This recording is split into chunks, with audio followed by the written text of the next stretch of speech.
Hai guys, terima kasih sudah klik video ini. Gua akan bahas permainan menarik dari Pragnananda Ramesbabu melawan Robert Hovhannisyan ya dari Armenia.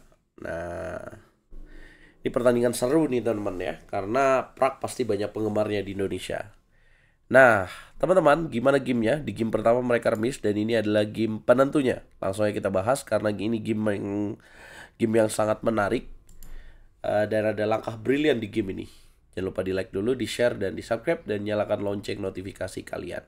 Prag pegang bola putih mulai dengan E4, dijawab Robert dengan E5, kuda F3, kuda F6. Buat kalian yang belum tahu, ini teori namanya Petrov Defense atau Russian Game. Ya, jadi Petrov Defense ini terkenal solid, tapi populernya hasilnya kebanyakan remis. Prag mainin langkah D4. Variasi Steinitz attack. Hitam kuda makan pion E4, putih bishop D3, hitam D5. Putih ngambil pion di petak E5 dengan kuda dan hitam kuda D7. Putih rokade, kuda makan kuda, dimakan balik, dan kemudian hitam kuda C5, ancam bishop. Apakah Prag mau membiarkan hitam makan bishopnya? Gak mau dong, bishopnya penting. Bishop ke petak E2. Hitam bishop ke petak E7, putih bishop E3, hitam rokade.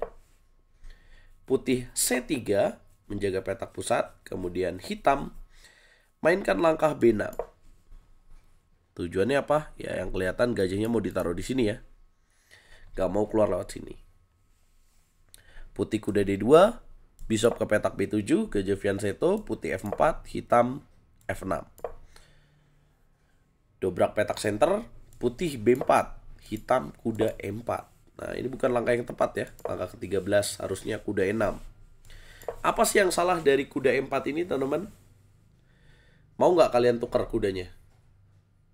Tepat jika kalian mau. Kuda makan kuda, dimakan, dan kemudian putih ambil queen B3. Nggak mau tukar queen ya. Karena dia akan mainkan langkah benteng A ke petak D1 berikutnya. Ambil jalur yang terbuka, hitam queen E8, putih E6. Maksimalkan pion promosi. Hitam menjawab taktis F5. Supaya apa F5? Supaya nggak terjadi rantai pion yang solid mengawal pion E6. Dan supaya bentengnya bisa aktif juga nih. Atau gajahnya juga aktif. Tapi Prag yang sudah menjalankan langkah E6 melihat bentengnya bisa masuk ke petak D7. Hitam gajah C8. Kasih pion di petak C7. Apa idenya? Prag lebih pilih benteng F ke petak D1 yang sebenarnya blunder ya. Nah, kenapa nggak berani makan pion C7? Kira-kira apa yang terjadi? Hitam akan gajah makan pion E6. Kalau dimakan lagi, hitam ada gajah C5 guys. Jadi queen dalam posisi teradu. Sementara queen nggak bisa jaga bishop. Kalau ditukar dulu, maka bishop makan bishop skak, raja geser, dan dapatkan queen. Ya, kalau posisi kayak gini enak siapa guys? Enak hitam ya.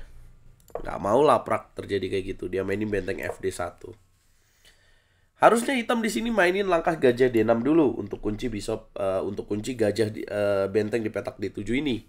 Dan untuk kenapa gajah yang ini yang diselamatkan? Karena gajahnya mau ngancem pion E6. Jadi misalkan terjadi pertukaran makan lagi, makan, maka gajahnya tetap ngancem ke sini, bisa dibantu dengan benteng F6. Nah, tapi Robert melakukan kesalahan dengan gajah makan benteng. Sehingga putih makan pakai benteng kembali. Robert nggak berani benteng D8, dia mainin langkah C5. Putih taktis B5, bukan langkah yang tepat. Harusnya lebih tepat mainin langkah H3 dulu atau makan. Hitam menemukan langkah terbaik bishop F6. Putih A4, hitam queen G6. Putih A5, coba meruntuhkan rantai pion. Kalau dimakan dapat C5. Hitam benteng F ke petak E8, Prag A6. Langkah yang dianggap salah sebenarnya tujuannya untuk mengunci pion A7. Harusnya di sini lebih tepat G3. A6 dimainin. Kemudian hitam juga melakukan kesalahan dengan benteng E7. Harusnya apa sob? Langkah terbaik hitam. Harusnya ya gajah H4 ya, dengan tujuan langsung ngancem pion. Gajah H4, kalau misalkan putih bishop C4 di sini bisa mainin benteng ED8 ditukar. Robert lebih pilih jalan benteng E7. Membuat posisinya jadi seimbang. Kalian udah lihat dong, putih bisa ngelakuin apa di langkah berikutnya? Yap, queen masuk ke petak D5. Ancam rook di petak A8, blunder lagi, harusnya ke sini, malah benteng B8. Pertukaran benteng terjadi, dimakan lagi, masuk queen D7. Dapat ini. Hitam yang harusnya benteng E8, dia pilih queen E8. Diambil pion. Queen ke petak D8, raja F2 prak. Gajah ke petak D6, queen ke petak F7. Ada dua pion bebas, E6 dan A6. Hitam lakukan skak, prak raja F1 membiarkan dimakan. Apabila dimakan queen H2, maka dorong A7 atau E7 ya, promosi. Jadi kalau misalkan di skak kayak gini nggak masalah, karena ada gajah G1. Hitam lebih pilih benteng F8, putih queen B7, queen H2, E7.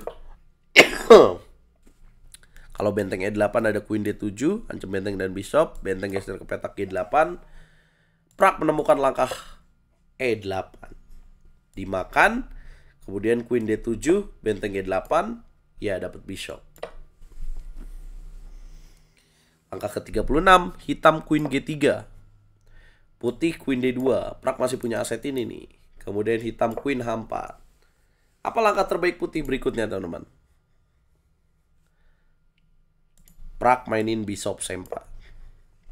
Benteng ke petak D8 ancam queen. Gak takut, bishop D5. Queen skak ke petak H1. Bishop G1, queen H6 balik lagi. A7 dorong. Queen ke petak D6, coba ngambil bishop. Bishop E3. Hitam menyerah. Sangat dinamis sekali ya permainan Prak. Walaupun banyak langkah salah, tapi ya kadang-kadang kita perlu bermain seperti ini ketika butuh menang ya. Langkah-langkah berani Prak dengan masuk benteng D7, kasih benteng, dorong pion A6, membuat lawan yang elo ratingnya di bawah Prak kayaknya gemeter juga. Melihat taktik dari Prak, kayaknya kena mentalnya ya. Jadi seolah Prak pada langkahnya salah, dilihatnya mungkin bener nih. Prak punya prestasi sebagai runner-up di ajang FIDE World Cup atau Piala Dunia Catur sebelumnya. Tapi di babak berikutnya Prak akan melawan Daniil Dubov. Apa prediksi teman-teman? Siapa yang akan melaju ke babak berikutnya? Kalau saya pegang Daniil Dubov. Kalian pegang siapa guys? Coba komen, jangan lupa like, share, komen, dan subscribe. Dan jangan lupa gabung ke RL Chess Academy guys.